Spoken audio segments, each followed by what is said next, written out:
Ei, tudo bom? Mais uma vez aqui para dissertar a respeito da nossa vivência aí nessa existência terrestre, principalmente no período de infância, né? E logo a seguir de juventude. E já tinha falado a respeito da penha circular, que foi lá que eu vivi por 12 anos. Mas eu até nem cheguei a nascer ali, eu nasci em Vaz Lobo, na rua Ubatã, que hoje se chama Macunaíma, mudou tudo lá. E eu nunca tive.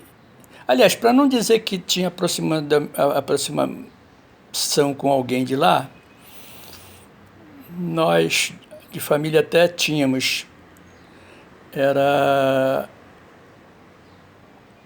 uma amiga nossa chamada Hilda, casada com um moço chamado Botelho.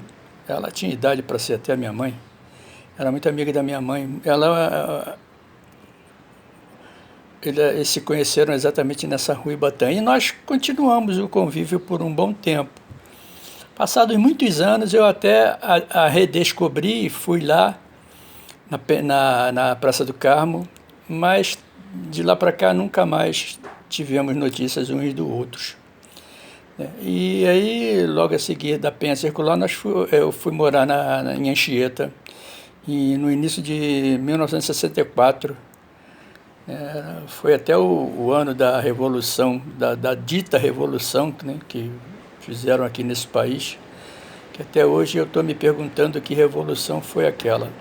Mas deixamos política de lado, porque não vale nem a pena, é uma coisa tão nociva. Aliás, a política não é nociva, nociva são os políticos. Fixe bem essa situação. Mas aí, o que acontece?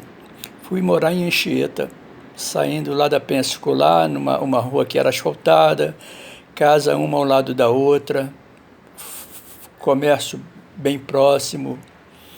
E em Anchieta já era tudo diferente, porque a rua, a começar, era de barro batido. E a casa era um terrenão muito grande, 22 metros de largura por 50 de fundura. Mas era uma casa limitada, era abastecida por água de poço. Posteriormente, meu pai requereu a água de rua. Então, e como já dito, meu pai foi oriundo do interior do país, foi agricultor e carregou essa verve até o fim da vida. E quando chegamos lá nesse terreno, lá em Anchieta, ele desenvolveu a ponto de o lugar ser considerado um sítio, que tinha tudo que um sítio tem, muita fruteira, muita plantação. Eu me lembro muito bem que eu chegava da rua cansado, da escola cansado, né, antes do almoço, entrava a porta dentro, saía pela outra dos fundos, ia direto lá para o terreno, lá comer tomate, tirado do pé.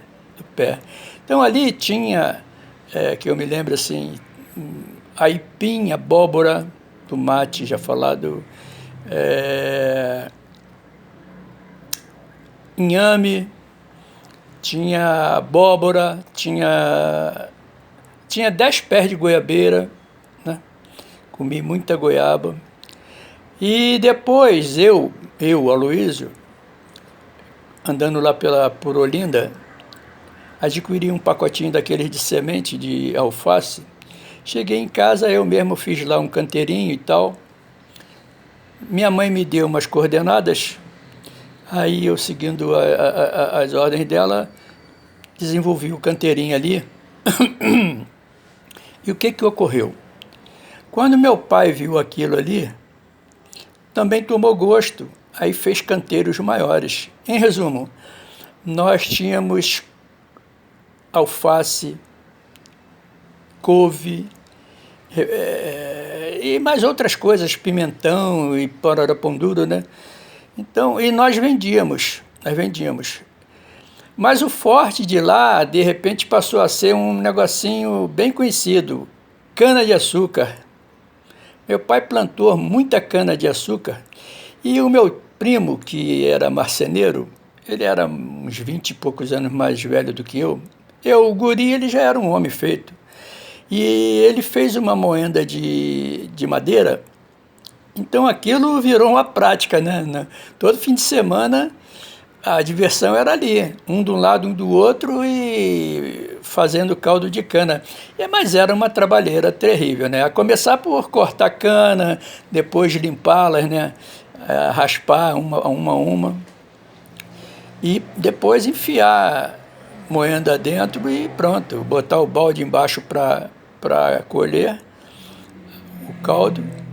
E fazíamos muito caldo a ponto de vendê-lo, né? Meu pai, minha mãe, no caso, vendia. E, inclusive, abastecia até o vizinho lá, seu Augusto e família, que eram gente muito boas. Nós éramos como se fôssemos uma família única, né? Eu tinha acesso lá, eles tinham acesso cá.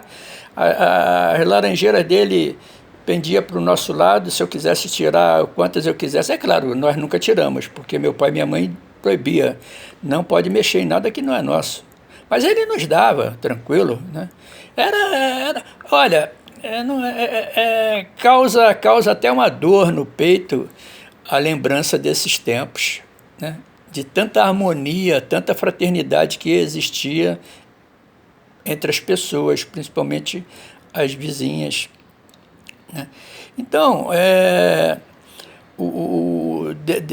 dessa colheita de hortifruti, digamos assim, saía eu e meu irmão, um carrinho de mão, vendendo alface e couve para a vizinhança fora, né?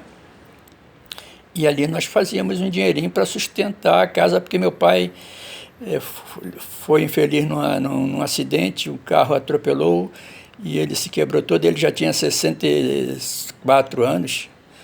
Então, coitado, ficou todo estoporado lá. E a nossa sorte foi esse terreno que nos permitia tirar sustento e também fazer um dinheirinho com excesso. Ah, sim, abóbora. Nós plantamos várias delas a ponto de colhermos abóbora com 19 e 20 quilos. Então, o que eu fazia? Pegava uma ou duas ou três ou quatro, sei lá, botava no carrinho, ia na quitanda do seu Abel, mais próximo da estação de Anchieta, e vendia para ele, né? Ele nos comprava até mesmo com alegria. Era aquele velho ditado do uma mão lava a outra, né? Ai, que saudade daquele tempo. Eram tempos de vaca magra. Mas eu arrisco dizer que eu voltaria para ele sem surpresa alguma, sabe? Porque só quem viveu aquela época sabe muito bem como éramos felizes e não sabíamos, como diz aí no jargão popular, né? E a Anchieta nos proporcionou muitas coisas boas. No ginásio, no ginásio, sim, havia uma escola chamada São Luís Gonzaga, era da dona Zelma, que tinha herdado da mãe, e ela tinha o filho dela, Dario, e outras filhas que ainda davam aula lá também. E a escola, apesar de pequena, ela era bastante mobilizada. Dos eventos que ela criou foi um desfile no dia de Anchieta, 9 de junho. Então, aquilo era uma festa esplendorosa para os alunos, né? E eu tenho fotos. Pena que naquela época nós não tínhamos condição de ficar filmando, né? Como hoje aqui o celular é facinho, né? Naquela época não tinha essa possibilidade. E eu tenho uma foto do desfile onde eu tô vestido de doutor, rapaz, com roupa branca. E tem ao lado a minha enfermeira, que era a Thelma, que era filha da dona Zelma, né? E nessa escola, Eu adorava aquela escola e era divertido pra caramba, tinha muitas brincadeiras, muitas festas de São João, né? A característica assim marcante era que ela era cercada de arame farpado. Terreno devia ter os seus 12 metros de largura, mas a fundura dele ia a 50 metros e ia bater lá na linha do trem, lá na estrada de ferro. E lá atrás tinha até um valão. Cansamos de pegar a rã ali, à noite, mais para perto da estação. De repente eu conto mais à frente. Então, as nossas roupas dos alunos daquela escola eram todas remendadas, porque nós jogávamos bola de uniforme. Então caíamos ali pela cerca e o arame farpado prendia, nós puxávamos, rasgávamos a roupa. Era engraçadíssimo, era engraçadíssimo mesmo. E até a Olimpíada nós fizemos lá. Eu me lembro, por exemplo, de duas. Uma, nós fomos lá em Olinda, que tinha uma fábrica de tamanco, e arrumamos serragem lá com o dono da loja para fazer aquele campo onde o saltador cai para não se machucar, em vez de ser areia. Até tinha areia ali também, mas a serragem estava ali bastante por cima ali. Então nós pulávamos, saltávamos e não nos machucávamos. Né? Era organizadíssima a escola nesse sentido. E havia uma particularidade que hoje em dia ninguém vai gostar dela. O professor Jorge Pereira, ele era um mulatão, dava aula de matemática. E ele era muito rígido com relação à disciplina. Aliás, todo mundo, naquela época a disciplina era prioritária. Não tinha colher de chá para criança, para aluno, não. Entendeu? Não é como hoje, que é abusado, tudo abusado, mal educado e agressivo, né, violento. E o que ocorria com relação ao Jorge Pereira? Ele andava com a vara na mão, então entre as carteiras, quando alguém se propusesse a colocar o pé do lado de fora, ele vinha assim, bem distraidamente, metia 2, 3 ripadas, o cara puxava o pé para dentro e pronto, continuava a aula, né? Outra coisa que ele era useiro e vezeiro de fazer era pegar na orelha, assim. A minha aqui, ó, deve ser assim, meio diabano, exatamente por tanta puxada de orelha que eu levei. Eu não é dizer que eu era bagunceiro, eu era um aluno levado, digamos assim, dentro dos limites, né? E, de vez em quando, ele pegava a minha orelhinha e me carregava lá para a secretaria. Mas aquilo, como diria o outro, saía na urina. Nunca tive trauma daquilo. Eu e os demais, que me conste, nenhum de nós carregou esse trauma para os dias de hoje, ou os dias seguintes, no caso, né? Aí hoje ficam aí esses imbecis, verdadeiros imbecis, se dizendo aí isso e aquilo. São os pobres coitados, rapaz.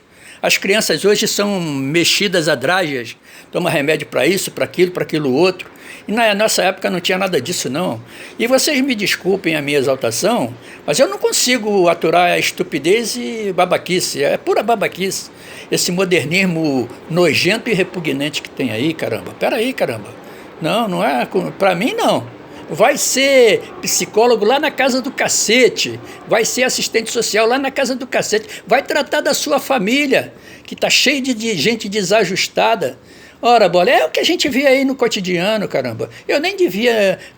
Esse assunto que eu estou levando aqui já é do meu blog, o Cotidiano em Reflexões. Eu peço 1000 perdões por ter misturado as bolas, mas eu achei, já que houve uma certa sintonia, né? Mas agora já estou respirando, já estou voltando às outras temáticas, né? E a escola era... Quem estudou lá, e eu até gostaria de rever muitos dos colegas, pena que no próprio Facebook não consigo encontrar quase ninguém. Eu encontrei casualmente na rua, outra hora eu vou contar esses assuntos. Foi interessantíssimo.